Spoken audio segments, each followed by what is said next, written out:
에반겔리아 대학교 김성 총장입니다. 이번 이 교육 포럼이 재미고신 총회 산하 교육위원회가 앞으로 감당해야 될 그 사역의 어떤 기초와 방향성을 제시하는데 굉장히 중요한 의미를 갖는다고 그렇게 생각을 합니다. 그래서 이 포럼에서 우리는 개혁주의 교회의 이 신앙교육의 특성이 무엇인가 하는 것을 개관해 보면서 재미고신 총회 산하 교회의 신앙교육에 주는 함의점을 생각해 보고자 합니다. 개혁주의 전통은 크게 넓은 의미와 좁은 의미의 두 관점에서 생각해 볼 수가 있습니다. 개혁주의 전통은 사제주의에 대한 반대 운동으로 이해할 수 있는데, 이 사제주의에 대한 반대 운동도 우리가 개혁주의라고 할 때에 에라스무스의 영향을 받는 세르베투스와 또 소시니우스로 대표되는 합리주의적인 전통, 토마스 민처로 대표되는 영감주의적인 전통, 또 루터교적인 전통, 제세례파 전통, 그리고 우리가 이제 속해 있는, 또 우리가 따르고 있는 이 캘빈주의 전통으로 이렇게 크게 볼 수 있는데, 이런 전통들은 크게 보면은 세상을 보는 관점, 또 성경을 보는 관점, 교회를 보는 관점에 있어서 유사점을 보이면서도 상이한 특성을 보여주고 있습니다. 그래서 우리가 개혁주의 교회 또는 개혁주의 전통이라고 할 때는 이 중에서도 다른 어떤 전통보다는 캘빈의 가르침을 따르는, 캘빈의 가르침에 많이 의존하고 있는 그러한 신학이라고 볼 수가 있습니다. 따라서 우리가 좁은 의미에서 개혁주의 신학 또는 개혁주의 전통은 바로 캘빈주의 신학과 캘빈주의 전통이라고 말할 수가 있겠습니다. 이런 좁은 의미에서 이제 개혁주의 교회의 신앙교육의 특성을 6가지로 정리해 보았습니다. 첫째는 하나님의 주권과 하나님의 나라를 강조하는 그러한 신학이 개혁주의 교회의 신학이라 그렇게 말할 수가 있겠습니다. 개혁주의 세계관은 무엇보다도 인간 삶의 모든 영역에 대한 하나님의 절대적인 주권을 강조합니다. 어떤 신학과 어떤 교회는 하나님의 주권을 제도교회의 영역에 제한시키고 있습니다. 이런 입장은 하나님을 모든 삶과 학문의 주권자로 보는 그러한 신앙교육의 프로그램을 필요로 하지 않습니다. 그러나 오늘 윤 목사님 설교하신 말씀대로 오직 여호와 하나님을 강조하는 솔라, 오직이라는 단어를 개혁주의 전통은 사용하기를 아주 좋아합니다. 이런 전통은 신앙교육의 프로그램도 다른 관점에서 접근을 하고 있습니다. 따라서 개혁주의 세계관은 하나님 나라의 현재적인 실제를 고백합니다. 우리가 잘못하게 되면은 하나님 나라의 미래적인 그러한 소망을 갖는데 교육을 집중하기가 굉장히 쉽습니다. 물론 우리는 하나님 나라는 미래적이라는 것을 결코 부인할 수가 없습니다. 그것이 있어야 우리에게 소망이 있겠죠. 그러나 이 세상에서 하나님의 나라, 하나님 나라의 삶을 준비하는 교육보다는 거룩한 것과 세속적인 것, 영적인 것과 육적인 것, 또는 교회적인 것과 세상적인 것을 잘못 분리해버리는 이원론적인 교육의 오류에 빠져들어서는 안 될 것입니다. 성경은 분명하게 하나님의 나라는 미래적인 동시에 현재적인 실제라고 가르치고 있습니다. 예수 그리스도는 지금 만주해 주시고 만왕의 왕이십니다. 예수 그리스도는 지금 구속받은 당신의 백성들에게 당신이 통치하시는 모든 영역에서 풀타임의 왕국 봉사를 하도록 요청하고 계십니다. 이 말씀은 아브라함 카이프의 유명한 표현과 같이 우리의 삶의 모든 영역에서 그리스도께서 This is mine, 이것은 내 것이라고 주장하지 않는 영역은 단 1평방인치도 존재하지 않는다는 표현에서 잘 나타나고 있습니다. 하나님의 절대적인 주권과 하나님의 나라에 대한 개혁주의 원리는 교회의 신앙교육뿐만 아니라 가정교육, 학교교육, 그리고 사회교육의 모든 영역이 그리스도의 통치권 하에서 운영되어야 한다는 점을 강조하고 있습니다. 따라서 이것이 신앙교육에 주는 의미가 무엇이냐 생각을 해보면은 우리가 앞으로 감당해 가야 될 또 여러 가지 세미나라든지 제공해야 될 그런 프로그램에 있어서 초점이 교회의 신앙교육을 우리가 강조하지만 동시에 이 신앙교육은 우리의 자녀들이 상업, 정치, 과학, 예술, 의학, 연극 그 어떤 영역에서든지 모든 삶의 영역에서 파타임 봉사를 하는 것이 아니고 그 영역에서 바로 풀타임 왕국 봉사자들로 성장해 갈 수 있는 신앙적인 기초를 제공해 주는 것이 교회 교육이라고 하는 그러한 관점을 가져야만 될 것입니다. 둘째로 계획주의 전통은 창조, 타락, 구속의 우주적인 이해를 강조합니다. 다시 말하면 창조와 타락과 구속을 포괄적이고 보편적이고 우주적으로 강조하고 있다는 말씀입니다. 성경의 창조적인 의미는 우리가 생각하는 이상으로 훨씬 광범위합니다. 또 구속의 의미도 광범위하고 그 구속의 의미가 타락의 의미만큼 또 타락의 범위만큼 광범위합니다. 그래서 엘 월트스의 표현대로 창조의 지평은 동시에 죄의 지평이고 죄의 지평은 또한 구속의 지평이라고 그렇게 말할 수가 있습니다. 하나님께서는 자신이 창조하신 우주를 그냥 내버려 두지 아니하시고 직접 또는 간접적으로 통치하고 계십니다. 하나님께서는 혹성을 그 궤도에 두시고 계절들이 제 시간에 오가게 하시고 씨가 자라고 동물들이 번식하게 합니다. 그러나 도구를 만들고 정의를 실행하고 예술품을 만들고 학문을 추구하는 일은 인간들에게 맡기십니다. 하나님의 법 지배는 인간적인 영역에서는 직접적이고 문화적이고 사회적인 영역에서는 사람을 통해서 매개적으로 하나님께서 통치하고 계십니다. 계획주의 전통이 강조하는 신앙교육의 한 기본적인 원리는 우리의 언약의 자녀들에게 우주의 구조 속에 새겨져 있는 하나님의 계획과 질서와 신비로움 그리고 하나님의 지혜를 볼 수 있게 하고 다른 한편으로는 이들로 하여금 창조적 질서에 순응하고 사회와 문화의 각 영역에서 하나님께서 원하시는 규범을 따라서 하나님의 대리자로서 이 세상 속에서 문화 변혁자로서의 사명을 감당해 갈 수 있는 능력을 강조하고 있습니다. 그래서 우리가 계획주의 우리가 교육을 할 때에도 항상 타락의 의미가 창조의 의미가 얼마나 풍요한가 하는 것을 성경을 통해서 드러내 보여주고 가르치고 또한 죄의 영향력이라고 하는 것이 얼마나 심각한가 하는 것을 가르치면서 동시에 구속의 그 의미가 이 모든 것을 듣고도 차고 넘칠 정도로 광범하다고 하는 사실을 우리가 가르쳐야만 할 것입니다. 자, 이런 특색이 우리가 어떤 의미를 갖느냐 하면은 우리는 이 교회의 신앙교육을 통해서 소위 말하면 세상에 대한 바른 이해를 갖도록 가르치는 것이 굉장히 중요하다고 생각을 합니다. 우리는 흔히 세상을 단순히 세상 하면은 교회가 아닌 모든 영역을 세상이라 생각하면서 교회와 세상을 구분하기를 아주 좋아합니다.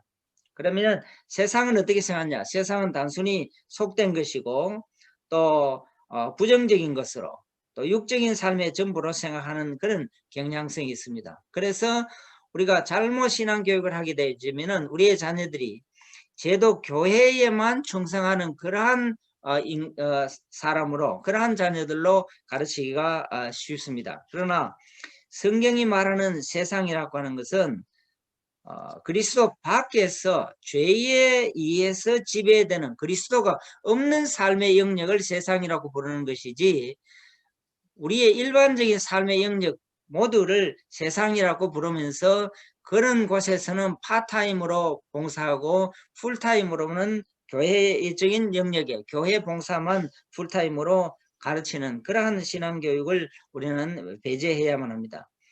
개혁주의 전통의 이와 같은 교육적인 노력은 예수 그리스도를 통한 구원을 이야기를 할 때에 단순히 영혼 구원, 다시 말하면 우리가 예수 믿고 구원받고 영혼이 구원받고 천당 가는 그러한 도식을 강조하는 것이 아니고 세상 속에서 세상을 통해서 하나님의 나라를 건설해 가는 그러한 인재를 양성하는 그러한 교육, 그것이 강조가 되어야만 될 것입니다. 이와 같은 맥락에서 세 번째로는 성별보다는 성화를 위한 교육이라 그렇게 말씀드릴 수가 있습니다.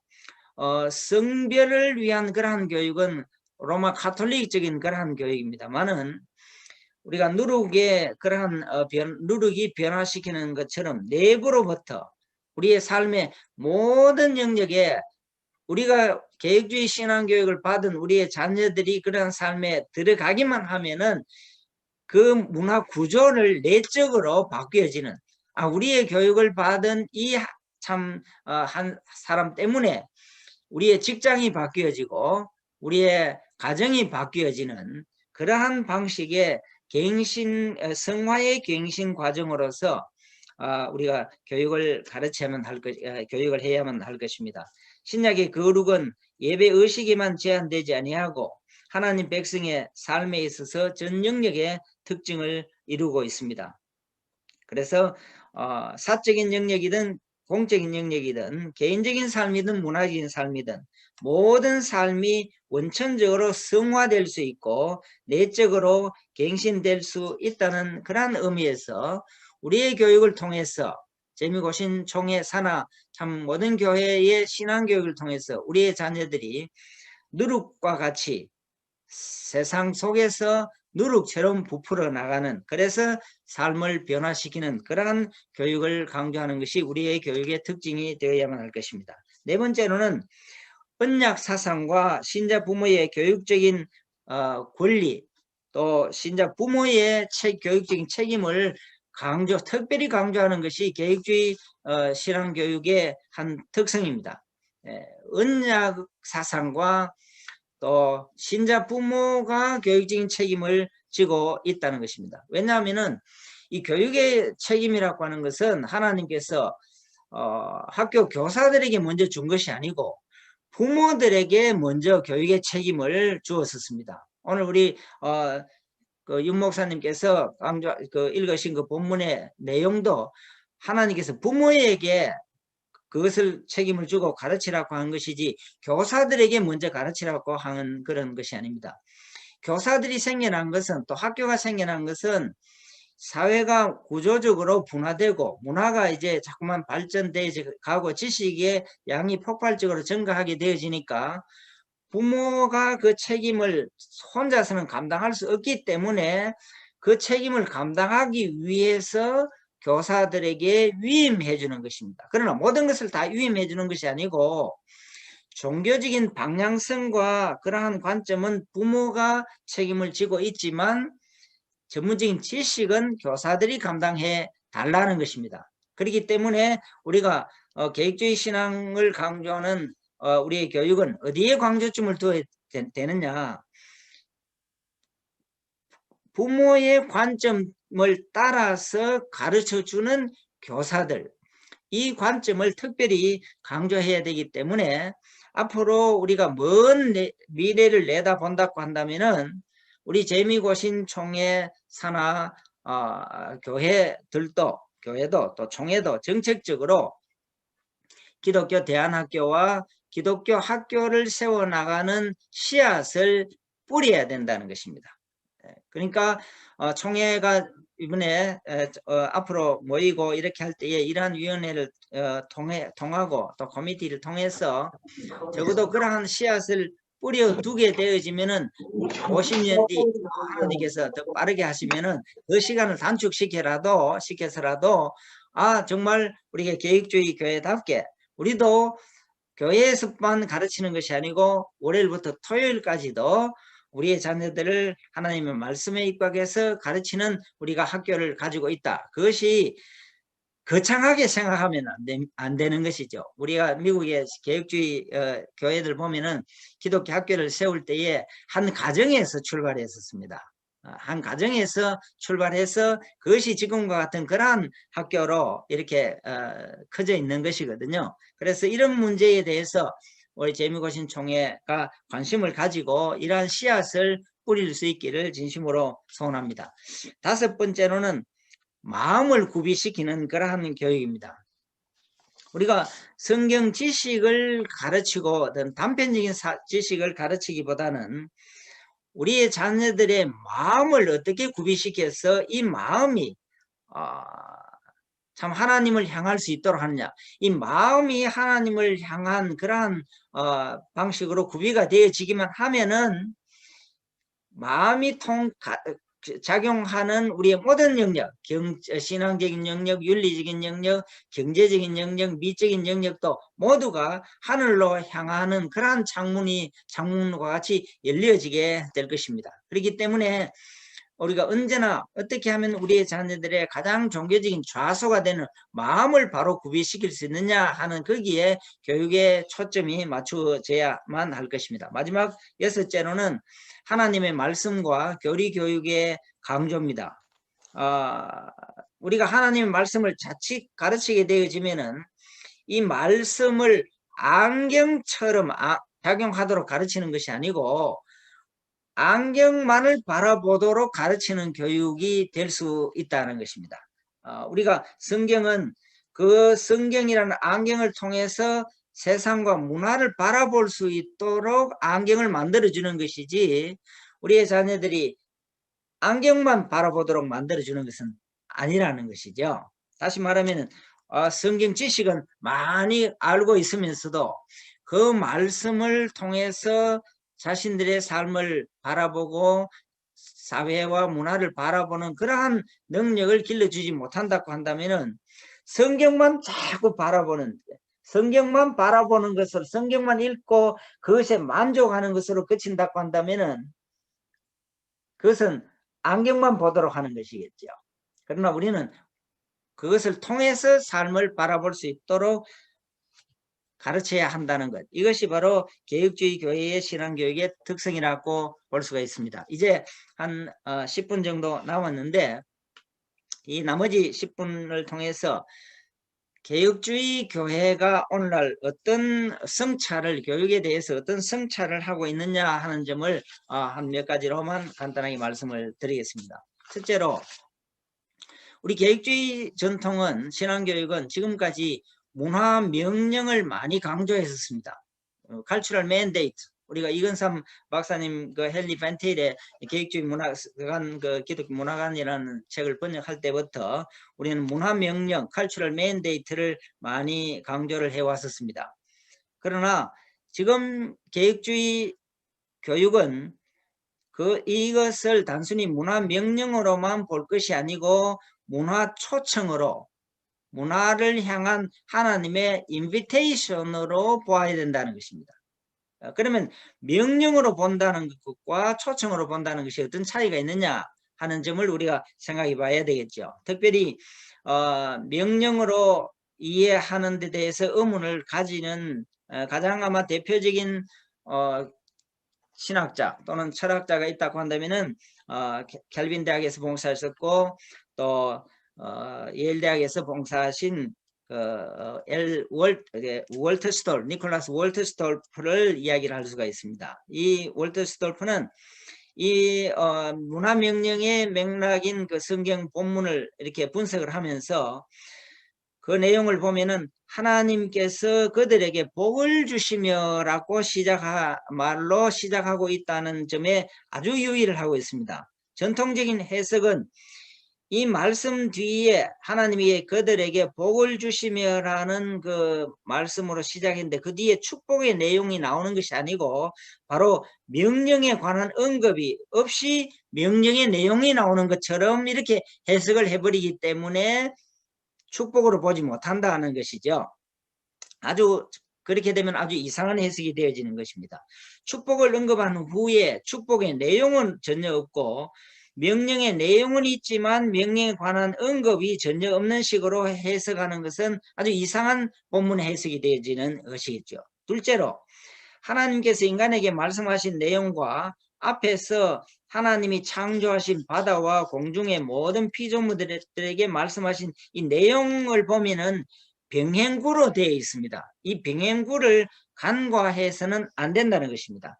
하나님께서 동물들에게 하신 말씀을 한번 보면 이렇습니다. 하나님이 큰 물고기와 물에서 번성하여 움직이는 모든 생물들을 그 종류대로 날개 있는 모든 새를 그 종류대로 창조하신 하나님이 보시기에 좋았더라. 하나님이 그들에게 복을 주어서 가라사대 생육하며 하고 번성하며 여러 바닷물에 충만하라. 새들도 땅에 충만하라 하시니라.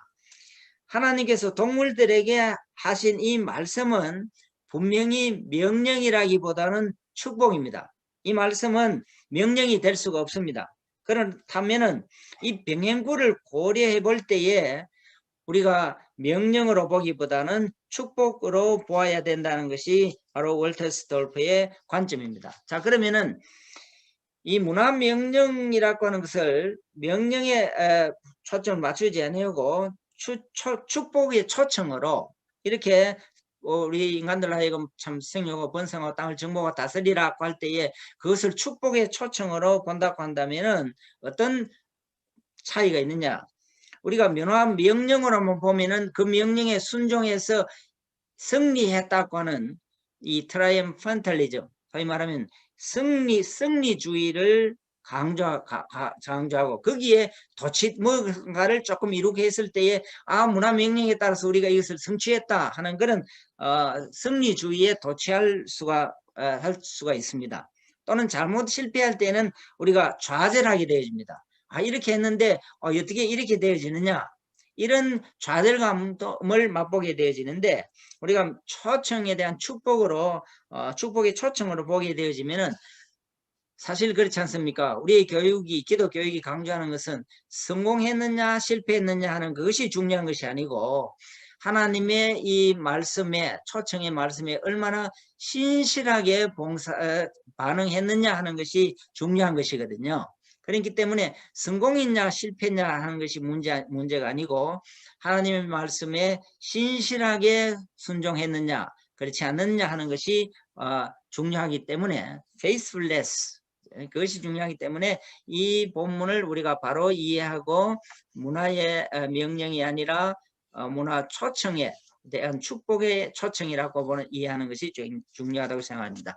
둘째는 5분 남았습니다만 법에 대한 순종이냐 감사에서 우러나오는 순종이냐 하는 점에 대해서 우리 교육주의 교육은 다시금 성찰해야 된다고 생각합니다. 우리는 지금 너무 지나칠 정도로 하나님의 법과 명령에 대한 순종을 많이 강조했었습니다. 그렇게 되면은 법 부여자로서의 하나님 하면 율법을 생각하고 그런 것이 두드러지게 드러나게 되어집니다. 우리가 사용하는 표현에서 하나님의 율법인 말씀이라고 이렇게 하게 되어지면요, 마치 말씀이라는 단어에 다시 추가된 법이라는 그러한 의미로 좀 사족과 같이 이해를 하기가 쉽습니다. 그러나 개혁주의 전통은 법에 대한 순종보다는 감사에서 우러나오는 순종을 강조합니다. 감사가 순종의 행위라기보다는 순종이 감사를 표현하는 행위가 되어야만 한다는 것입니다. 그래서 개혁주의 교회 신앙교육은 학생들로 하여금 단순히 말씀이니까 계명이니까 순종하라, 따르라 이렇게 가르치기보다는 하나님의 은혜에 대한 감사를 표현하고 배양하는 교육이 되어야만 한다는 것입니다. 다시 말하면 이것은 우리의 자녀들로 하여금 하나님의 법에 순종할 줄 모르는 무책임한 자가 되어야 된다는 그런 의미가 아닙니다. 교육의 근본적인 에토스가 명령과 법과 순종이라기보다는 그 근본적인 우리의 신앙교육의 에토스는 감사가 되어야 한다는 것입니다. 칼빈 역시 순종을 순종을 감사의 표현 방법으로 보았었습니다. 우리는 경외와 감사를 하도록 명령받기 때문에 그렇게 순종하는 것이 아니라 오히려 경외와 감사를 통해서 순종적인 행동을 표현한다는 것입니다. 그렇기 때문에 하나님을 경외하고 감사하는 것이 순종보다도 더 심오한 활동입니다. 그래서 칼빈은 이 가장 아름다운 무대에서 나타나고 펼쳐져 있는 하나님의 작품에 대해서 경건한 즐거움을 갖는 것을 부끄러워하지 말자. 그리고 이 하나님을 신뢰하고 이 하나님에게 간구하며 찬양하며 사랑하며 하도록 노력하자. 그렇게 말했었습니다. 우리가 경건한 감사의 환경을 마련해 주는 것이 개혁주의 신앙교육의 아주 핵심이라는 사실을 다시 한번 성찰해 보아야 될 것입니다. 생각해 보면 감사해야 할 것이 얼마나 많으냐 하는 것입니다. 이제 마지막으로 소홀히 했던 샬롬을 위한 교육에 우리 신앙교육은 더 많은 관심을 가져야만 할 것입니다.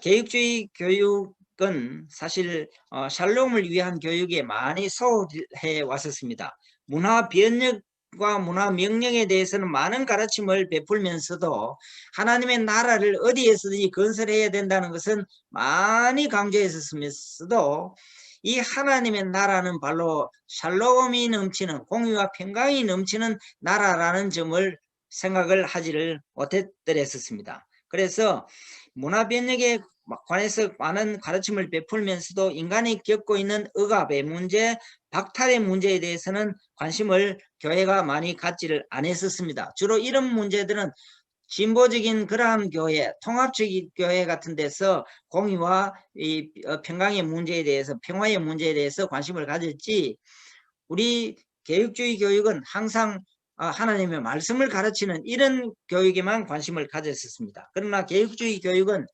인간 존재의 슬픔과 눈물에 대해서 올바른 인식을 하지 못했다는 비판을 그렇기 때문에 받아왔었습니다. 그래서 애통의 성경적인 의미와 중요성에 대해서 관심을 기울이지 못했더랬었습니다. 교육은 항상 어떤 비전에 의해서 형성되어지는데 우리의 교육의 그 비전은 공의와 샬롬이라는 것임을 우리가 다시 한번 성찰해 봐야 할 것입니다. 개혁주의 신앙교육은 따라서 문화 명령과 더불어서 실험하는 동시에 정의를 추구하고 자비를 보여주는 샬롬을 구현하기 위한 교육이 되어야만 합니다. 개혁주의 교육이 하나님의 백성들 하여금 세상 속에서 그들의 사역을 감당하도록 구비시켜주는 것을 특징으로 삼는다고 한다면 세상 속의 삶에 관심을 갖는다고 한다면 이 세상은 사실 부정의와 고통으로 가득 차 있는 것이 우리의 삶의 현실입니다. 그렇다고 한다면 개혁주의 교육은 결단코 인간의 부정의와 고통의 문제를 외면할 수가 없습니다. 그래서 월터 스톨프는 개혁주의 교육이란 단순히 발전과 성장만을 위한 교육이 되어서는 안 된다는 점을 강조합니다. 개혁주의 교육은 따라서 치유와 회복을 위해서도 가르쳐야만 합니다. 따라서 개혁주의 교육은 성경의 샬롬을 구현하기 위해서 그 노력하는 그 특성을 반드시 보여주어야만 합니다. 이러한 노력과 활동은 창조세계의 잠재력을 개발하기 위한 그러한 활동과 우리의 관계에 있어서 역기능을 치유하기 위한 활동의 형태를 취하게 되어집니다. 물론 우리가 교육을 통해서 이 샬롬을 완전히 구해낼 수는 없습니다. 그러나 적어도 우리가 신앙교육을 이렇게 바로 시키면은 억압이 물러가고 거기에 공의가 도래하는 그러한 곳에서 다시 말하면 샬롬이 이루어지는 곳에서 그것을 기뻐할 수 있는 아동들을 길러내야 된다는 것입니다. 우리가 신앙교육을 시켰는데도 사회 부정의와 참 불공평한 그러한 문제, 억압의 문제, 아동학대의 문제, 여성학대의 문제, 이러한 문제들 또는 빈곤의 문제로 고통받고 있는 그들을 향해서 가슴이 열려지지 아니하고 성경 지식으로만 가득 찬 그런 아동을 기른다고 한다면 우리의 개혁주의 교육은 실패한 것이겠죠. 우리의 자녀들 하여금 말씀을 잘 가르쳐서 그들이 참 삶의 현장의 이런 여러 가지 모습들, 참 눈을 열어서 지구촌의 그러한 여러 가지 모습들, 선교지에서 일어나고 있는 여러 가지 삶의 모습들을 보면서 가슴 아파할 줄 아는 그러한 자녀들을 길러내야만 할 것입니다. 참 우리가 언론을 통해서 보면은 정말 얼마나 많은 어린아이들이 학대를 받고 있습니까? 또 얼마나 선교지 얼마나 많은 하나님 백성들이 물이 없어서 고통을 받고 있는지 모릅니다. 보면은 그 도로 위에 고여 있는 그 물을 이렇게 손으로 떠마시는 그러한 뉴스를 보면서도 전혀 우리의 자녀들이 머리에 신앙 지식은 가득한다고 할지라도 거기에 대해서 가슴 아파할 줄 모른다고 한다면은 교육이 잘못된 것이겠죠. 그러나 거기에 물이 공급되어지고 양식이 공급되어지고 참 선교지에서 참 상처받는 고생하는 그런 선교지 백성들이 단기 선교를 통해서 치유받고 조금의 그런 살롬을 맛보는 그러한 상황에서 우리 자녀들이 셀레브레이트 할 줄 아는, 기뻐할 줄 아는, 애통하고 기뻐할 줄 아는 그러한 인재를, 그러한 자녀들을 바로 길러내야만 신앙교육이 바로 되었다고 그렇게 말씀할 수가 있겠죠. 그래서 참 왜곡이 있는 곳에 한탄해야 할 줄 아는, 그러나 사랑이 넘치는 곳에서는 하나님을 찬양할 줄 아는 그러한 아동들로 길러낼 수 있는 그러한 교육을 우리 재미고신 총회 산하 모든 교회들이 개혁주의 신앙교육이라는 이름으로 잘 감당할 수 있기를 진심으로 소원합니다.